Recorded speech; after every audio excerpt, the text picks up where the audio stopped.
Hey everybody, it's Gene Marks and welcome to this week's episode of the Paychex Thrive Week in Review podcast and video on YouTube as well. Thank you so much for joining us. Before we get started, just want to remind you that on July 1st of this year, the Department of Labor's new overtime rule is going to be taking effect, which has an impact on many businesses and most likely yours and mine, actually. Paychex has an on-demand webinar with details about how it could impact your business. It's available along with other overtime rule resources. Go to go.paychex.com/OT-rule.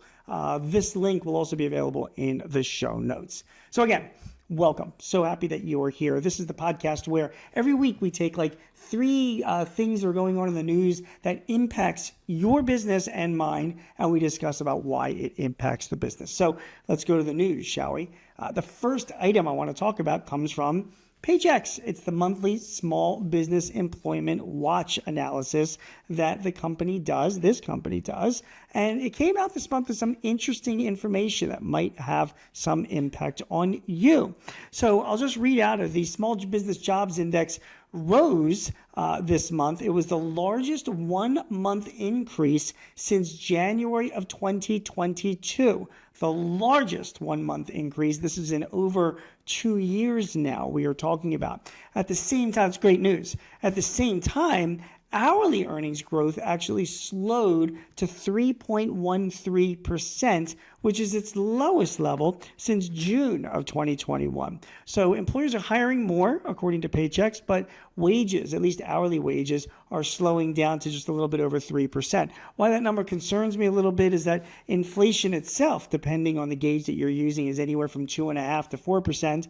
So when you see that hourly earnings growth is only increasing about a little bit over 3%, to me, that basically means that workers are barely earning enough money to keep up with the increase in prices, and that is a potential issue.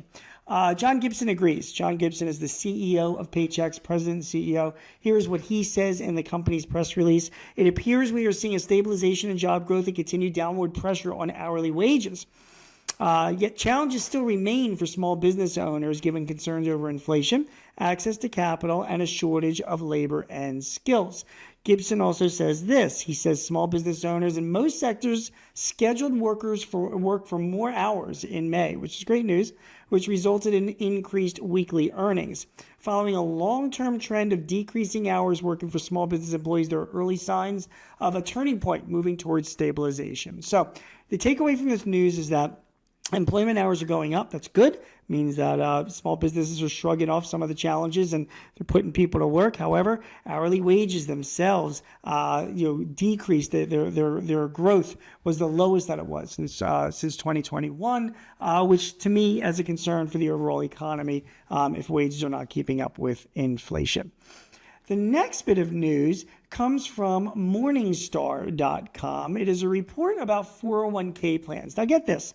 An independent survey commissioned by ShareBuilder 401k, which is a 401k provider, they found that only 24% of small businesses with 1 to 50 employees offer 401k benefits to their employees.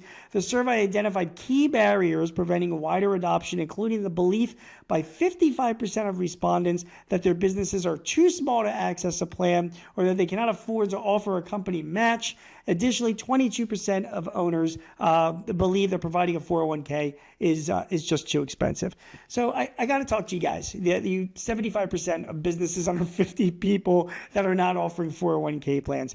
It's a no-brainer. You need to do it. And let me tell you the reason why. For starters, thanks to Secure 2.0, which was legislation that was passed back in 2022, you will get enough tax credits from the government to pay for the establishment and maintenance of those 401k plans. So when I hear people saying it's too expensive to start up, that is just not the case. First of all, they're not even that expensive even without government help, but the government is basically going to give you credits to pay for it. Getting them set up it's kind of a no-brainer. It is just a no-brainer. Not only that, but because of Secure 2.0, if you're eligible, you can get tax credits for matching contributions to your employees' 401k plan as well. So that's also another huge benefit. And by the way, when it comes to matching contributions, you're under no requirement to do so. This is not some kind of a rule that just because you have a 401k plan, you've got to do a company match. No, not at all. In fact, I have a lot of clients that don't match their employees' contribution to the 401k plan.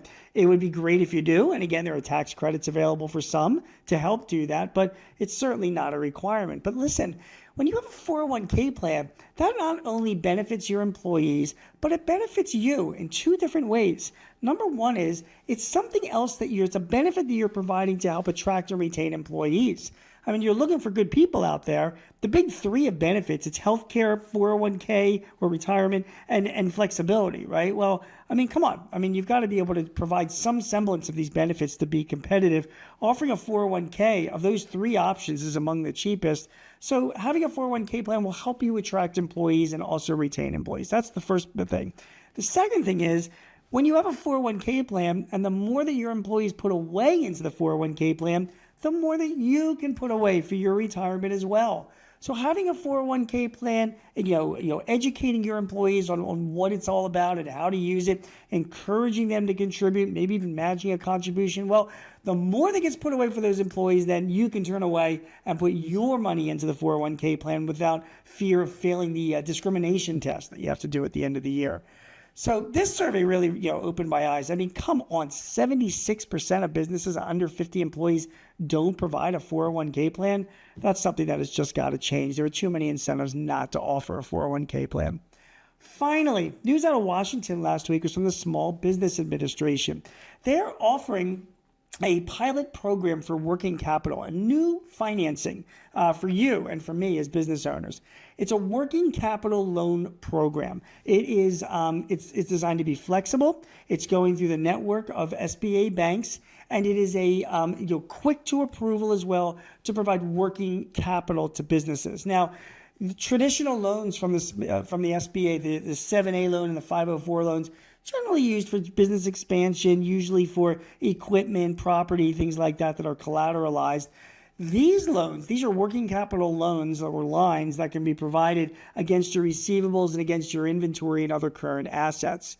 Now, if you do this route with the SBA and you do it through an SBA banker and you get a working capital loan, you're going to pay interest of anywhere from 3 to 6.5% above prime. Prime is about 8.5%. Which means that you could be paying interest of 12 to 15% annually. But before you freak out about that news, let me just make sure that we understand. The SBA is going after credit cards. Many small businesses around the country use credit cards to finance their businesses. And those interest rates with those credit cards can top up somewhere to 25 to even 30%, let alone the fees and financing charges that need to be paid. So even though credit card credit is available and easier to access, you really pay for the nose when you get credit card financing. So the SBA is saying, well, listen, we're going to make our own working capital loans as easy as possible to access with a quick turnaround through a bank. And you're going to be paying 12 to 15% in annual interest as opposed to 20, 25, 30% if you did it through a credit card. So it's something that you should be considering. And one final thing, when you hear about the interest rates, whether it's credit card or from the SBA of 12%, 15%, 30%, I know that sounds like, oh my God, that sounds like a lot.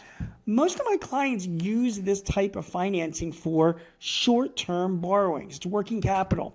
You've got some inventory you want to purchase, so you need the money now, but you're going to sell that inventory in 60 days. You're going to pay down that line. Or say that you want to put down a deposit on a property, or say that you've got just the need for just a short-term funds that you know you're going to pay off very quickly after getting it because it's just a working capital thing. Say you do you make a big sale to the government and the government's going to take 90 days to pay your invoice. Well, you can get a working capital line from the SBA, for example, and have that money, and you'll be paying 3 months of interest until your government customer pays you back. So my point is that when you hear 12 to 15% interest or 20 to 30%, that's on an annual basis. Usually working capital lines like this, you don't keep outstanding annually for an entire year. You use them as you need them because you're going to make money off of them, and then you make sure that you pay them down, okay? All right, well, that is the news for this week's Paychex Thrive Week in Review. Again, I would like to remind you, on July 1st, new overtime rules go into effect. Paychex is offering on-demand webinars and other resources at go.paychex.com/OT-rule. You can get lots of help and information to prepare yourself for these new overtime rules. And also, if you haven't already, sign up for our Paychex Thrive newsletter at paychex.com/thrive. You'll get advice and tips and help to run your business and some links to back episodes of this podcast. Again, you've been watching or listening to the Week in Review. My name is Gene Marks. Thank you so much for your time. We will see you again next week. Take care. This podcast is property of Paychex Incorporated 2024. All rights reserved.